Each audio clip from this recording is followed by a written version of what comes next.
मुझे ऐसा लगता है कि मेरी पर्सनालिटी वैसे ही है कि मैं बहुत कामली सिचुएशन को हैंडल करता हूँ। मैं पहले अलग था, मैंने घर में आके अपने आप को बदला, क्योंकि मैं पहले बहुत रिएक्ट होता था और एक्शन लेता था, और वो चीज़ मैंने बंद की क्योंकि वो चीज़ से मेरा नुकसान हो रहा था। तो जिस चीज़ से इंसान का नुकसान होता है वो चीज़ को कंटिन्यू नहीं करना चाहिए, ये बात मुझे समझ में आई। तो इसलिए मैंने अपने आप को बदला और मैं काम रहा और सॉर्टेड रहा, मैं किसी से झगड़ा नहीं करा। वो तो बहुत गलत था कि एक शो पे अगर थप्पड़ मारा जाए तो वो सही नहीं था मेरी नज़रों में। मुझे लगा कि उसने गलत एक्शन लिया।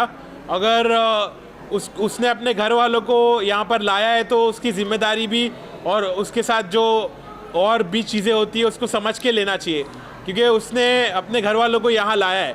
अब उसके बारे में अब मेरे को वो बोलता है कि तेरे साथ ऐसा होता तो क्या।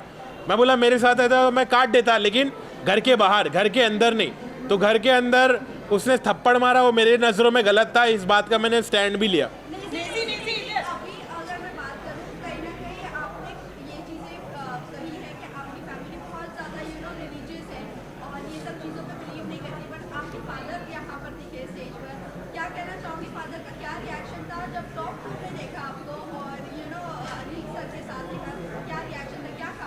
तो अब्बू ने मुझे आके बहुत अच्छे से बोला कि बेटा आई एम प्राउड कि तुमने घर में सबकी खिदमत की, तुमने खाना बनाया, लोगों को खाना खिलाया, और तुम इतने पॉजिटिव रहे, तुमने झगड़े लड़ाई नहीं करी, तुम दूसरे कंटेस्टेंट के जैसा तुमने गीबत नहीं करी, तुमने चुगली नहीं करी, तुम बहुत पॉजिटिव रहे, और हम लोग ने जैसी तुम्हारी परवरिश की है उसका तुमने एक अच्छा सबूत दिए।